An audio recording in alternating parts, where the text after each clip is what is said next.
Salut et bienvenue à la semaine 8 de notre classe de français. Cette semaine, nous continuons avec le chapitre 11, mais nous passons à la partie 2. Nous partons en vacances cette semaine. Après avoir appris à utiliser le futur simple pour parler des modes de vie et des transports la semaine dernière, nous allons maintenant élargir notre vocabulaire au thème du voyage et des vacances.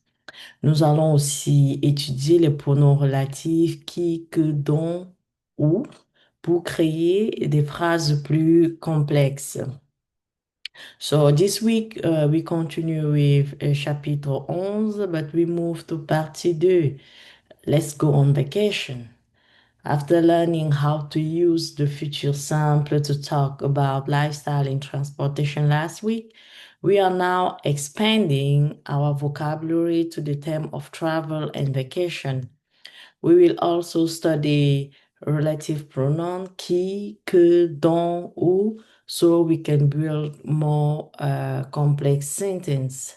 So by the end of this week, you should be uh, able to talk about different type of vacation and travel preferences, use vocabulary for air travel and environmental debate correctly, use relative pronoun to connect idea, express your opinion about vacation and sustainable travel. So, what should I have completed by the end of this week? So you're gonna watch the week 8 lesson video, which is this video.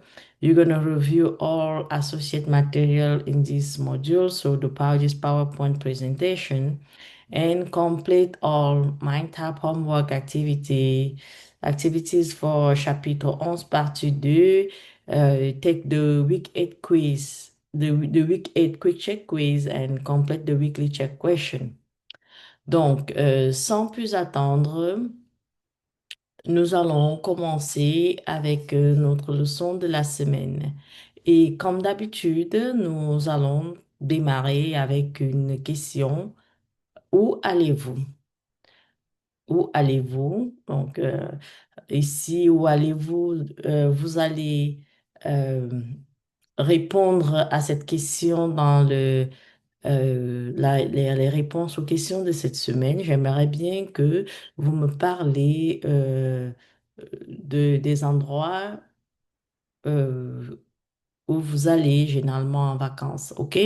So, where do you like to go? So, you're gonna answer to that question in the weekly check question, talking about your preferred destination. OK? Donc, à l'aéroport. L'aéroport ici est notre moyen de transport spécifique dont nous allons parler. Donc, le contexte et le vocabulaire ici sera autour de l'aéroport. OK.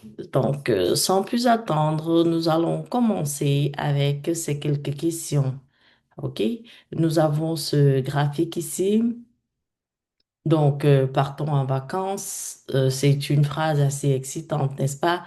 Quand on dit partons en vacances, on pense immédiatement aux valises, à la détente, à l'aventure.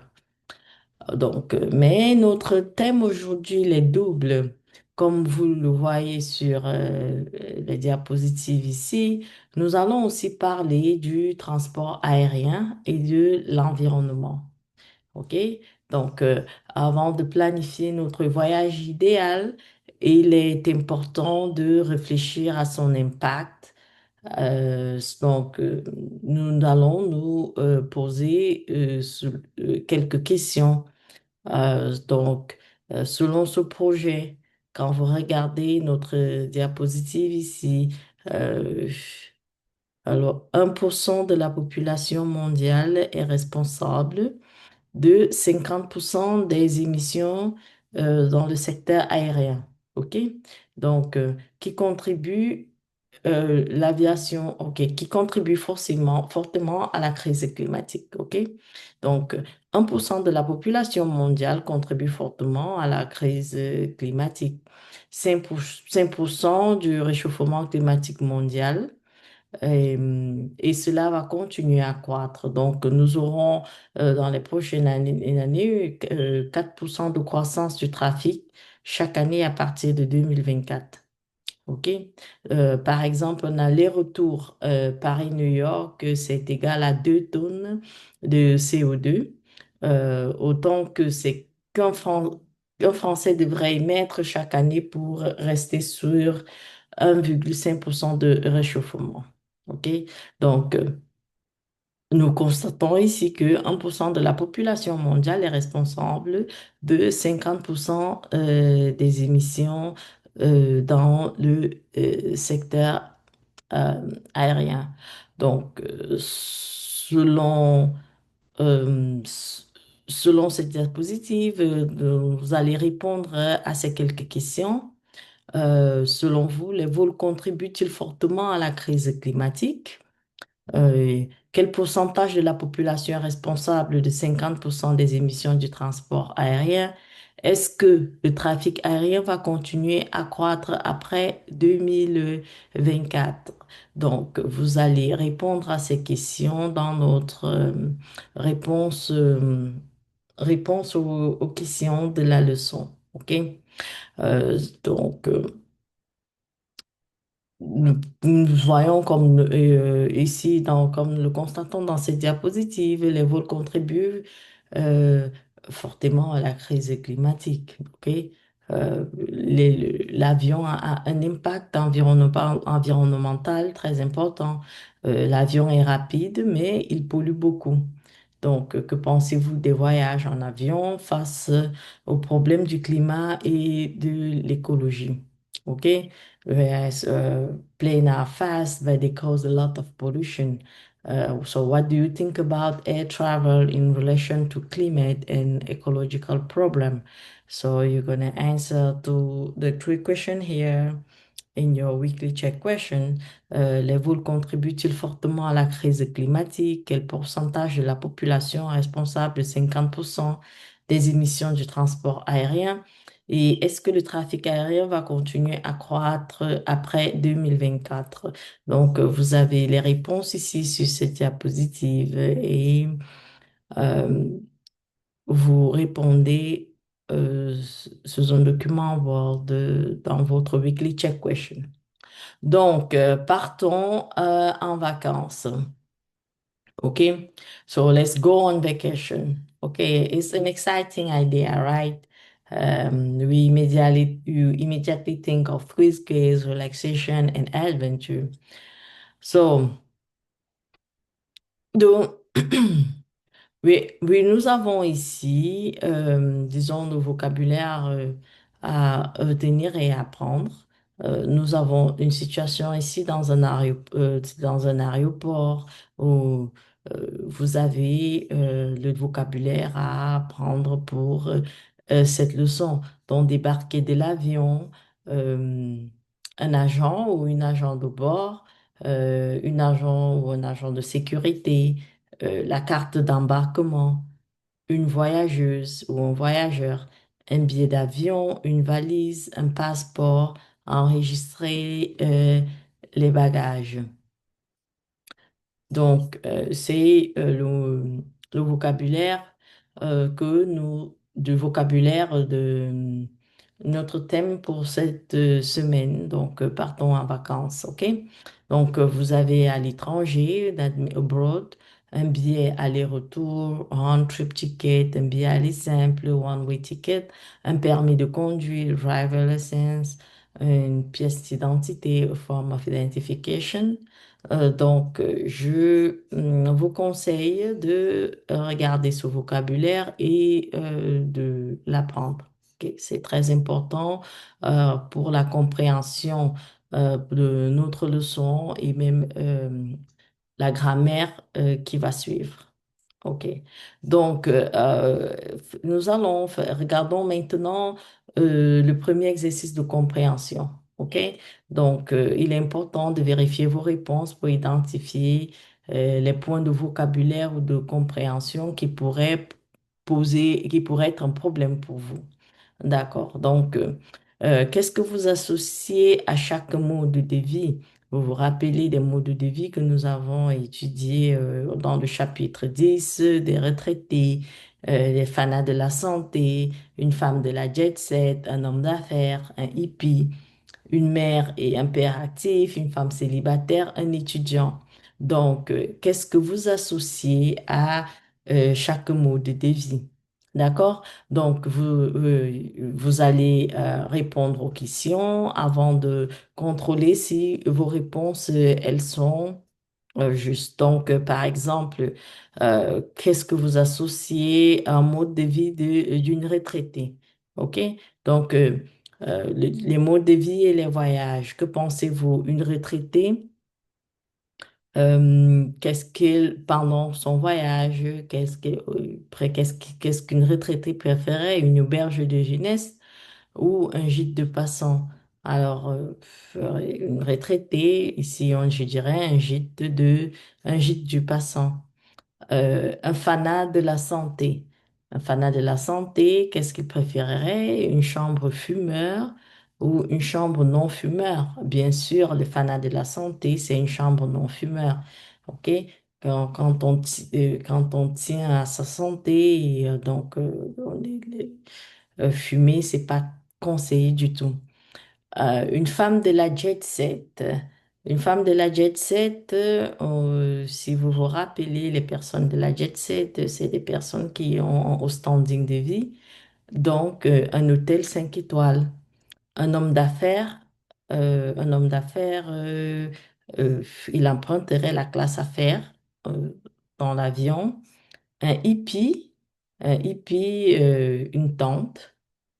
Donc, le A, une mère et un père actifs, un lit double, et un père et un lit double, une femme célibataire, euh, une chambre double, une chambre individuelle, je dirais une chambre individuelle, un étudiant, un motel ou un hôtel 5 étoiles, bien évidemment, un étudiant, c'est un motel.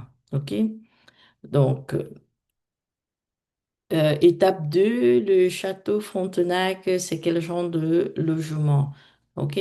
Logement ici, c'est accommodation. Donc, vous allez faire une recherche sur le château Frontenac. Donc, pour vous, c'est quel genre de logement? OK. Un autre, l'exercice suivant, partir en vacances.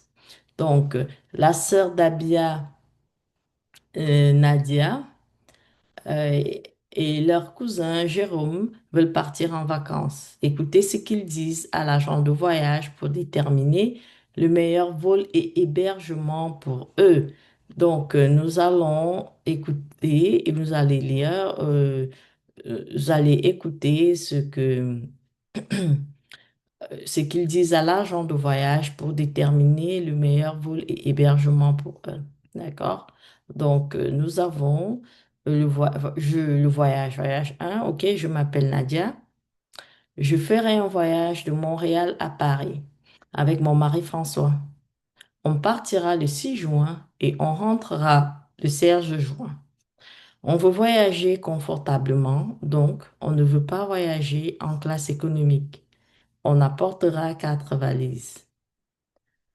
On préfère descendre dans un hôtel de luxe. Mon mari fume de temps en temps. Le deuxième personnage, c'est Jérôme. Donc, pour son voyage, je m'appelle Jérôme. Je suis étudiant en histoire de l'art à l'Université de Montréal. J'ai besoin d'un billet d'avion de Montréal à Chicago pour aller à l'Institut d'art de Chicago. Je partirai le 3 juillet et je rentrerai le 6 juillet. Je n'ai pas beaucoup d'argent, donc j'ai besoin d'un vol économique. Je n'aurai pas de valise, je n'aurai que mon sac à dos. Je ne peux pas descendre dans un hôtel de luxe, mais je ne veux pas loger dans une auberge de jeunesse non plus.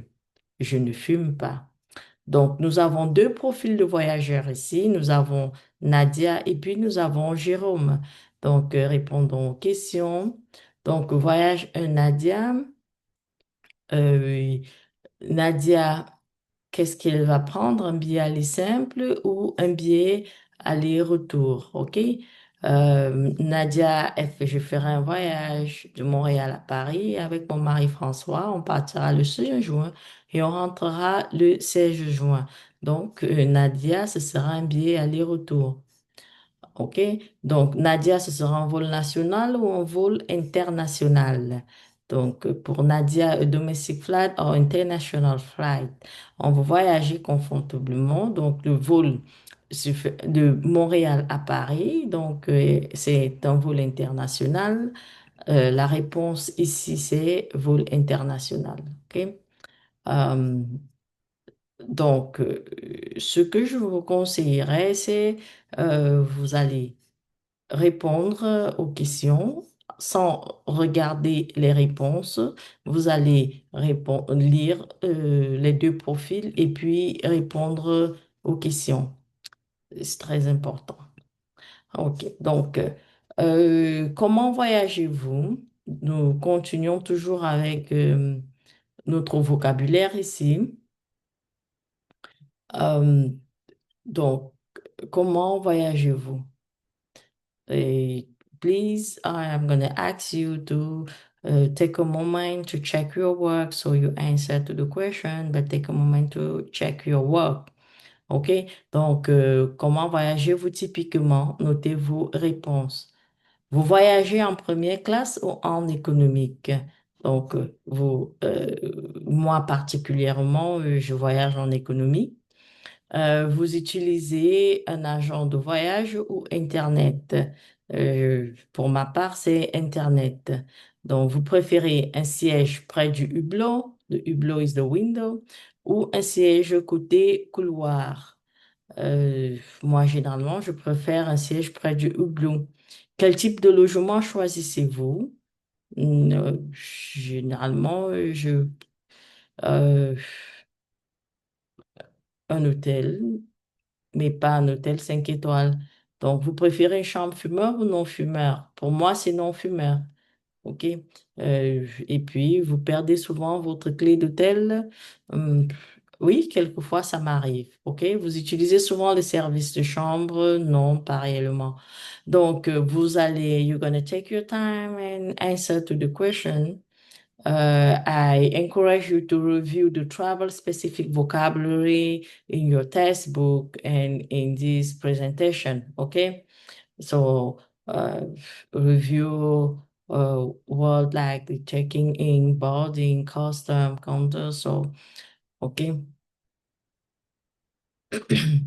And answer to the question here. OK, donc vous allez répondre aux questions. Ici, vous parlez de vous-même et puis de votre partenaire. Si vous voyagez avec votre partenaire, euh, vous allez parler aussi de votre partenaire. OK, donc vous posez les questions à votre partenaire si vous en avez un et puis euh, vous notez aussi ses réponses. OK? Alors, donc, êtes-vous un ou une bonne agent de voyage? Avec un partenaire ou une partenaire, discutez quel type de voyage serait idéal pour les personnes suivantes. OK? Donc, nous avons Mimi et Claude.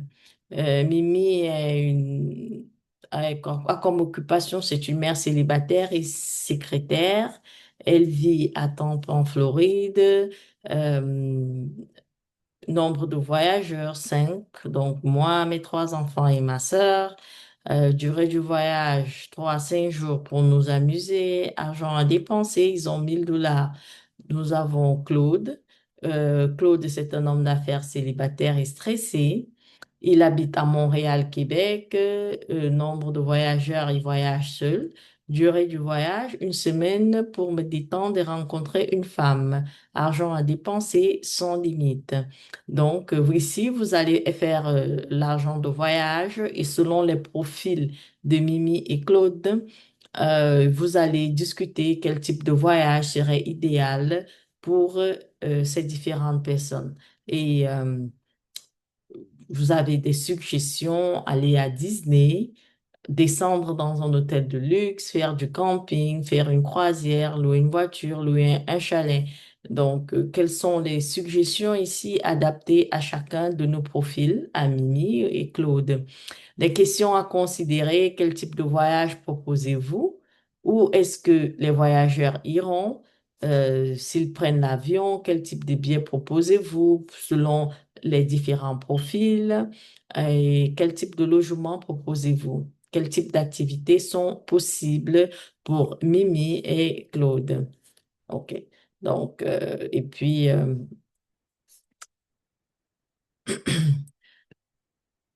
avec étape 2, avec votre partenaire, préparez un itinéraire pour Mimi et pour Claude.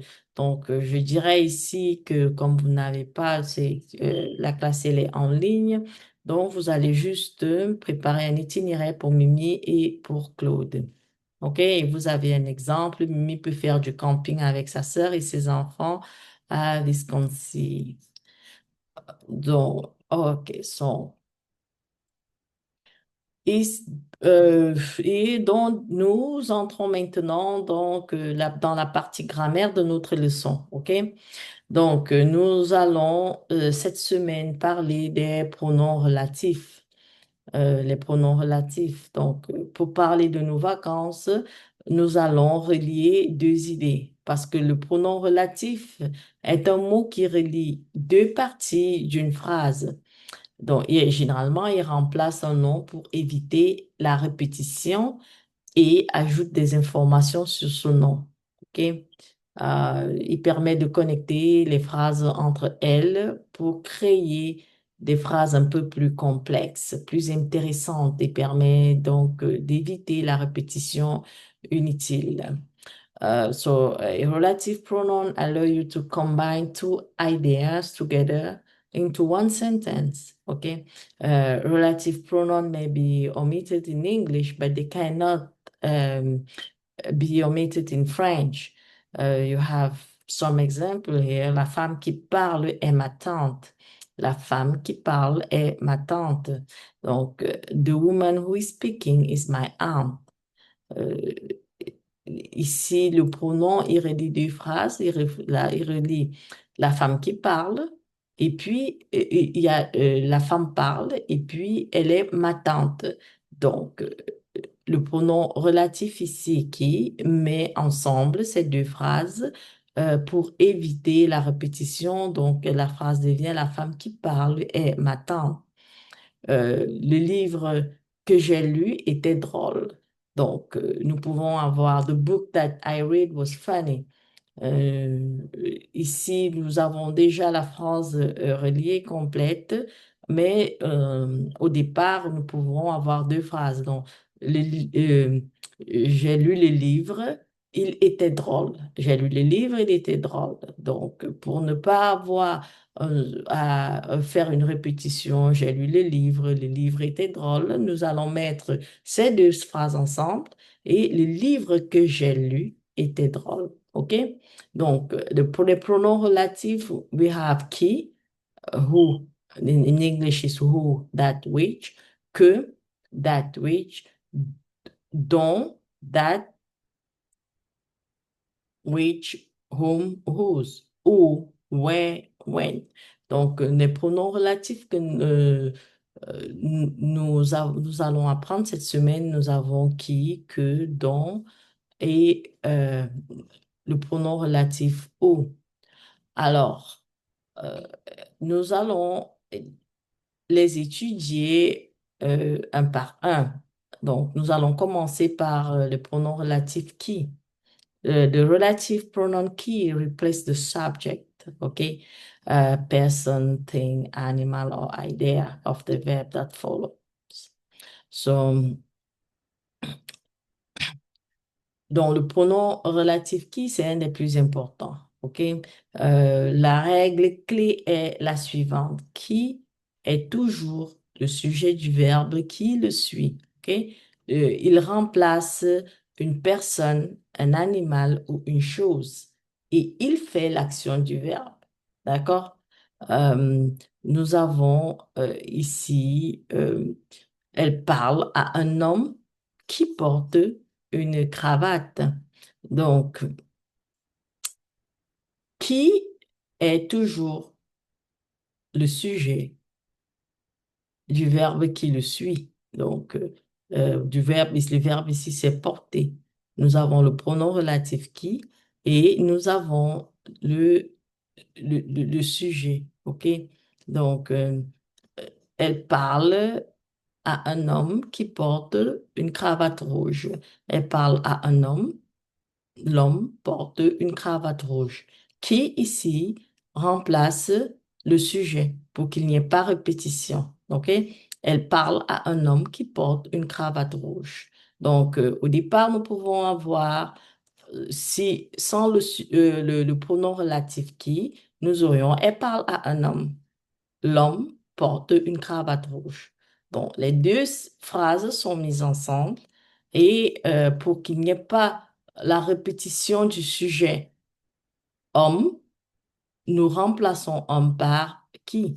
Elle parle à un homme qui porte une cravate. OK? So, ici, in our first relative pronoun, uh, key, who is one of the most important one, the key rule is this: key is always the subject of the verb that follow it. Okay, you replace a person, an animal, or thing that it perform the action of the verb. If you look at the image here, okay, you have the man who travel.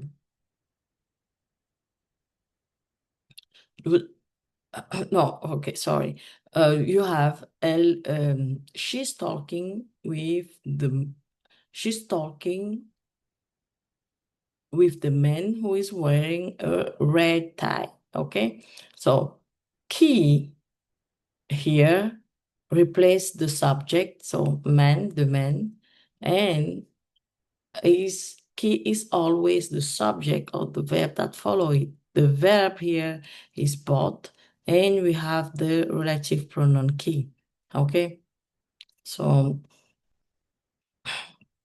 now we're going to see the second one, the relative pronoun que. Okay, the relative pronoun que take up the object complement, person, thing, animal, or idea of the verb that follow. Okay, um, we have que ici, il faut se rappeler que est un complément d'objet direct, OK? Il est suivi d'un sujet et d'un verbe. Et que remplace le COD, dans le complément d'objet direct. Quand je veux remplacer un COD, je dois utiliser que. Donc, nous avons l'homme que je regarde porte une cravate, OK? L'homme porte une cravate bleue, je le regarde. Nous allons mettre les deux phrases ensemble et nous allons remplacer le complément d'objet direct par que. OK? L'homme porte une cravate bleue, je le regarde. Euh, donc, je regarde qui? L'homme, OK? L'homme que je regarde porte une cravate bleue, OK? Donc, que ici, l'homme, ici, c'est l'homme, je regarde qui? L'homme. L'homme ici, c'est le complément d'objet direct et que remplace le complément d'objet direct ici. Donc, l'homme que je regarde porte une cravate bleue. Euh, Nous avons le nom, l'homme.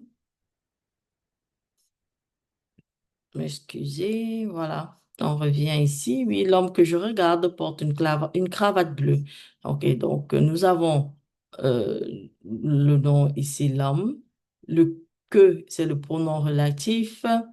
Et le je, c'est le sujet. Et regarde, c'est le verbe. Donc, le complément ici, c'est que. Donc, que remplace le complément ici. Donc, l'homme que je regarde porte une cravate bleue. D'accord. Donc, souvenez-vous que, souvenez-vous, le que est un complément d'objet direct. OK? Il est suivi d'un sujet et d'un verbe.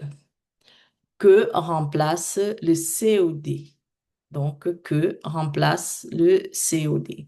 Quand je veux remplacer un COD, je dois utiliser que. OK. Donc, il faut regarder après le pronom relatif, après qui il y aura toujours euh, un verbe. Et après que, il y aura toujours un sujet. Donc, rappelez-vous, après le que, donc vous regardez le verbe qui suit. Après qui, il y aura toujours un verbe, alors que après que, il y aura toujours un sujet. Donc, nous passons au pronom suivant qui est dont. OK?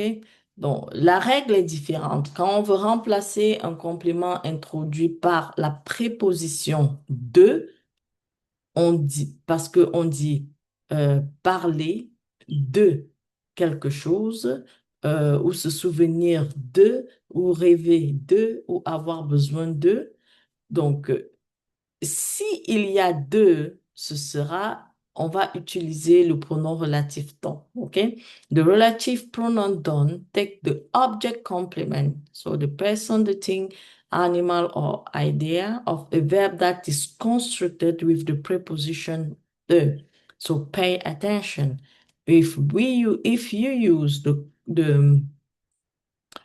if the preposition de is used, that means le pronom relatif à utiliser, ce sera don, OK? Dans notre exemple ici, je te parle d'un homme et porte une cravate verte. Donc, on parle de quelqu'un, ce qui signifie que on va remplacer par le pronom relatif dont. L'homme dont je te parle porte une cravate verte. L'homme dont je te parle porte une cravate verte. OK? Donc, l'homme, ici, c'est notre complément d'objet.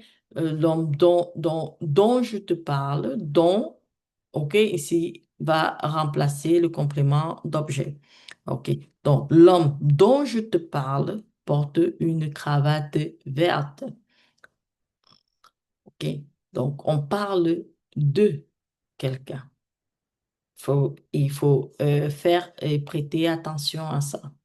Alors, nous allons maintenant regarder un autre pronom relatif ou, OK? Et ici, the relative pronoun ou allow to replace a complement of place or time. OK? Ici, ou remplace un complément de lieu ou un complément de temps. En français, on les appelle le complément circonstanciel de lieu ou complément circonstanciel de temps, dont nous allons abréger simplement en disant, on replace avec un complément de lieu ou de temps. So the relative pronoun ou allow to replace a complement of place or time. Donc, the first example with a complement of place, nous avons un exemple. Je suis allé dans une ville. La première phrase. Elle était très belle. OK? Donc, nous allons mettre ces deux phrases ensemble et le résultat, ce sera la ville où je suis allée était très belle. OK? Donc, la ville ici, c'est le nom. Le où, c'est notre pronom relatif.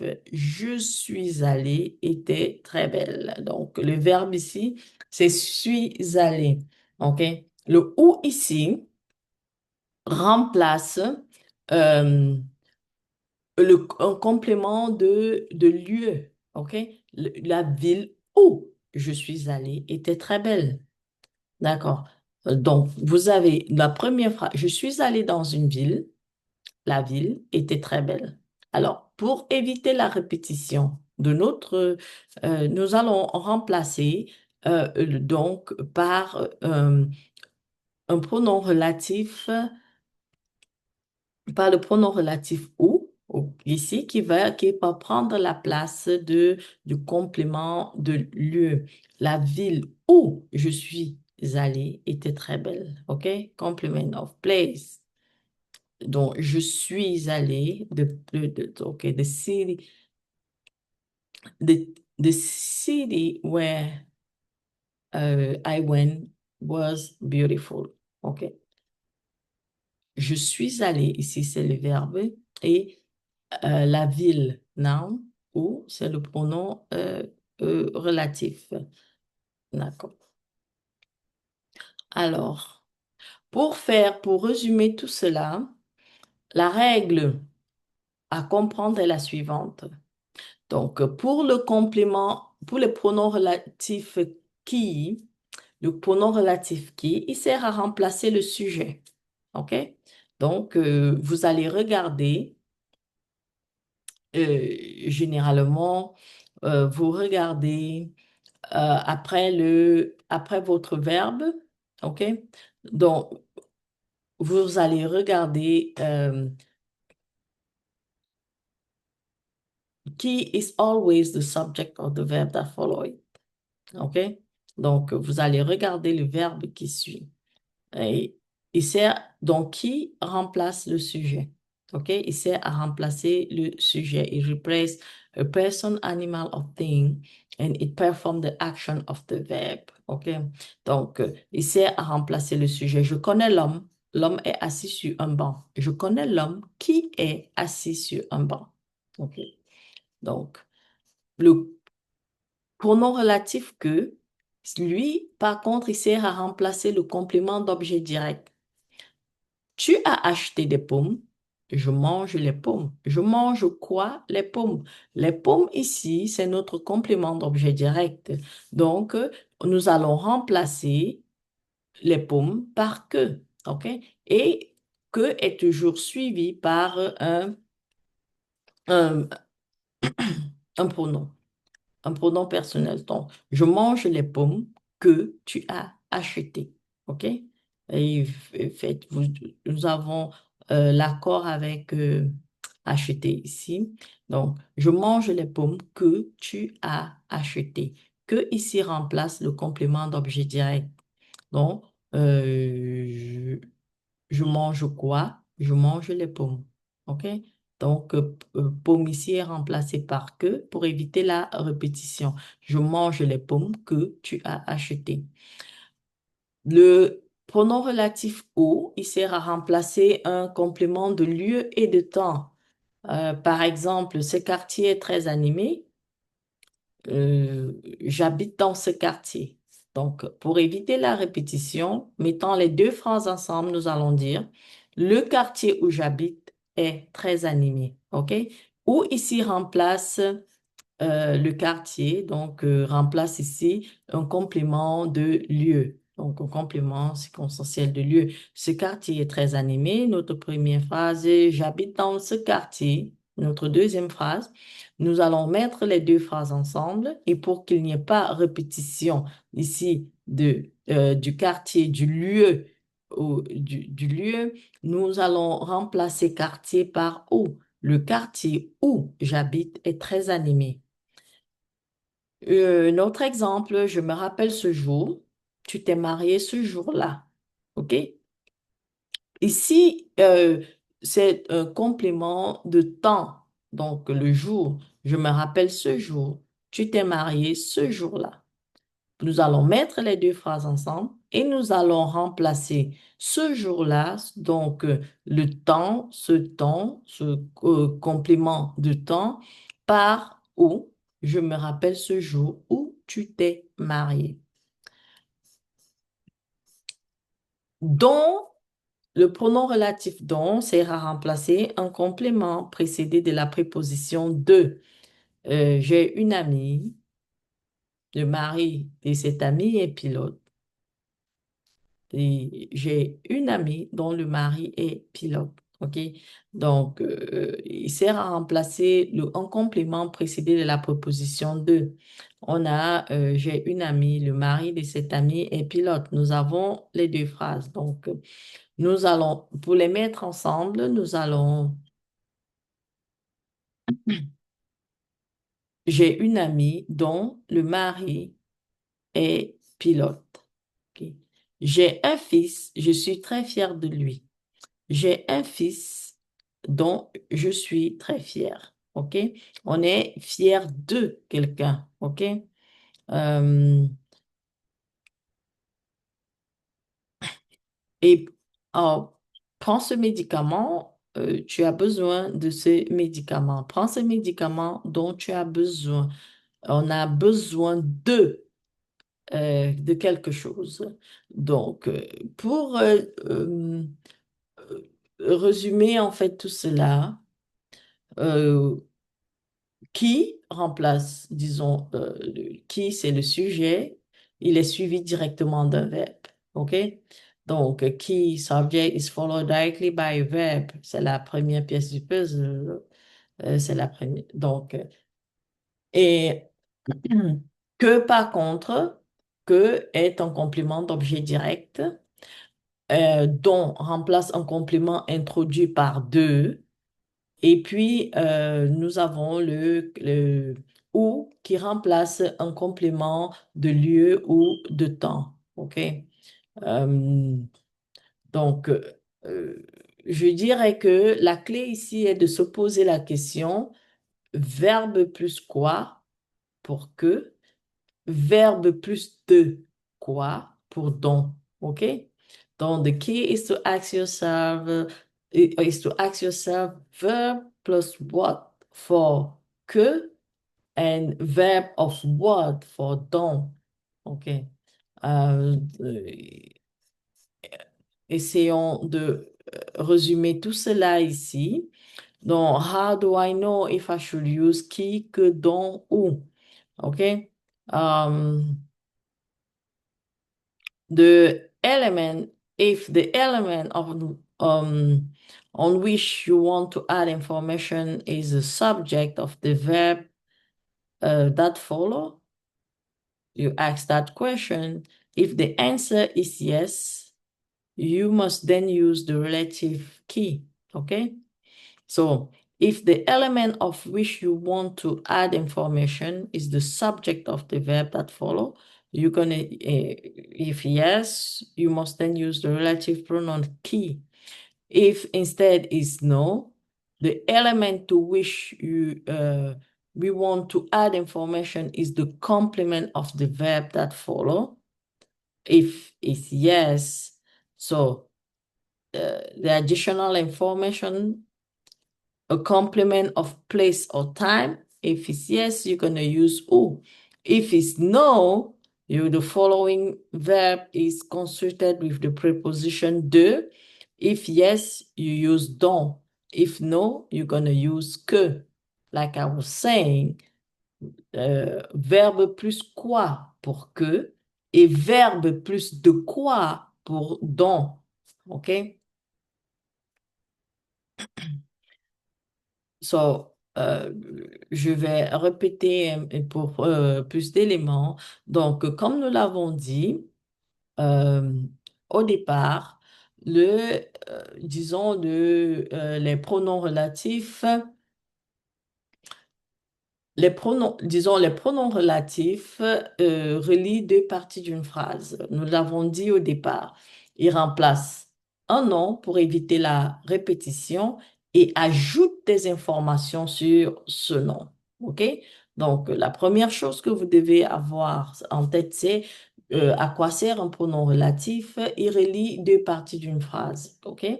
Il remplace son nom pour éviter la répétition et ajoute des informations sur ce nom, permettant ainsi de connecter les phrases entre elles pour créer, disons que des phrases plus, je dirais, plus complexes ou plus cohérentes, donc des phrases plus intéressantes. OK? Et surtout pour éviter des répétitions inutiles. Donc,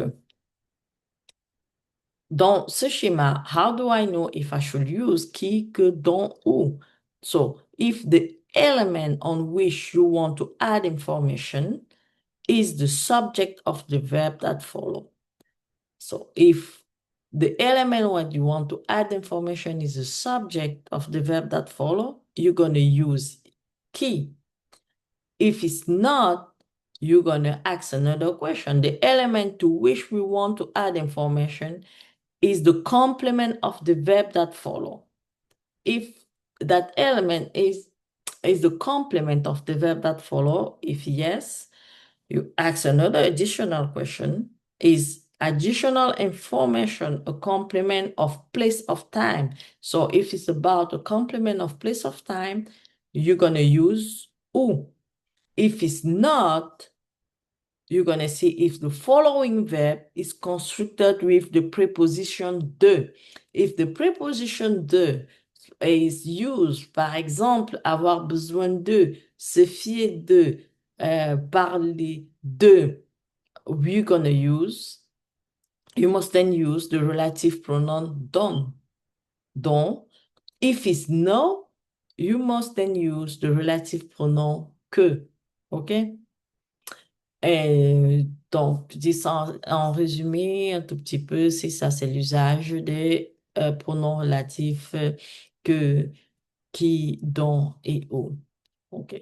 Donc, nous allons voir quelques exemples en fait, nous allons pratiquer spécifiquement avec les différents pronoms que nous venons d'apprendre. Donc, aimez-vous lire? Complétez les phrases avec qui ou que et indiquez si vous êtes d'accord avec chaque phrase. OK? Hum, donc, que la première phrase J.K. que J.K. Rowling écrit. La deuxième phrase qui parle des extraterrestres. La troisième phrase que le New York Times recommande. La quatrième qui sont en français. La cinquième qui ont beaucoup de dessins. Sixième que mes amis aiment. Septième que je dois lire pour mes cours. Huitième euh, qui ne coûte pas cher. OK? Un autre exercice qui suit, par contre, compléter chaque phrase avec que ou dont. Ensuite, donner le nom d'une femme qui correspond à chaque description.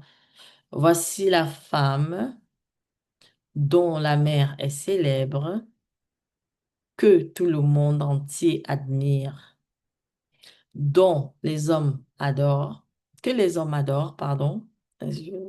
Que, trois, c'est que les hommes adorent.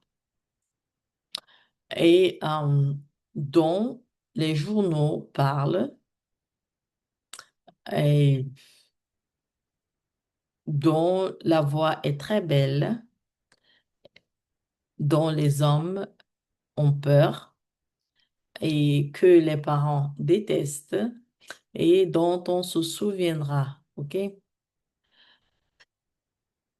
Alors, pratiquons. Complétez les phrases avec le pronom relatif qui convient.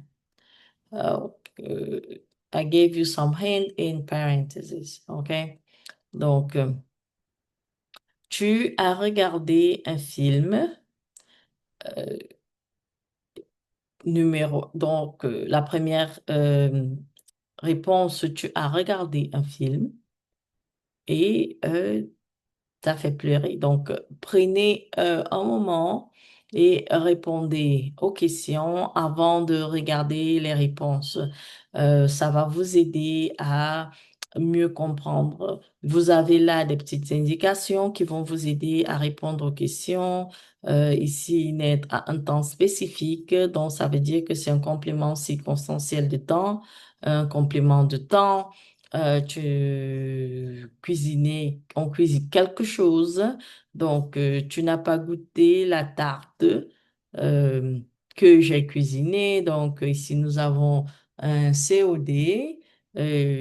Il y a eu un accident dont on ignore la cause. Et j'ai on ignore la cause de quelque chose. Et rappelez-vous, quand nous avons la préposition de, ça veut dire qu'on doit utiliser le pronom relatif dont. Alors, je vais vous laisser compléter le reste. Essayez de le compléter par vous-même avant de regarder les réponses. Par contre, ici, vous allez le compléter sur nos réponses de la semaine.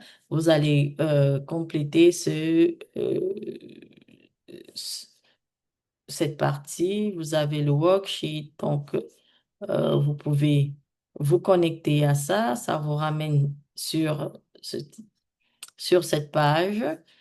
J'habite dans une ville que j'aime beaucoup. C'est une ville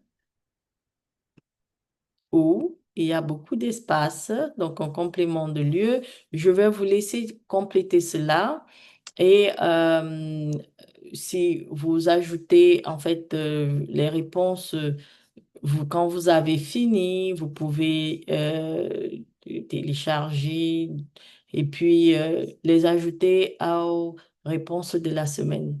D'accord? Donc, vous allez ajouter cela à vos réponses de la semaine.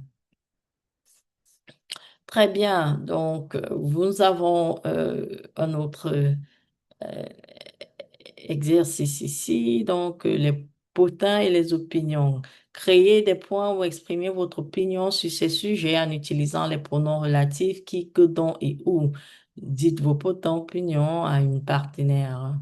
OK, ici, vous n'avez pas besoin de les dire à une partenaire, donc vous allez les compléter. Même par exemple, Jim Carrey est un acteur que ma sœur trouve stupide. Twilight est le plus mauvais film qui est sorti au cinéma. Boston est la ville où je suis née. Donc, vous allez utiliser, par exemple, Lupita Nyong'o, une actrice, et vous allez donner votre point de vue sur ces personnages, ces personnes, en exprimant votre opinion sur euh, les sujets, en utilisant les pronoms relatifs qui, que, dont et où. OK? Donc, voilà pour cette semaine. N'hésitez pas, si vous avez des soucis, à me contacter par email. Et bonne semaine. N'oubliez pas de compléter vos activités de la semaine sur MindTap. Don't forget to complete your homework and activity on MindTap. Complete the weekly check quiz and the weekly quick check question. Okay. And that will be all for this week. Have a nice week. Et on se retrouve à la prochaine leçon. Passez une très bonne semaine. Au revoir.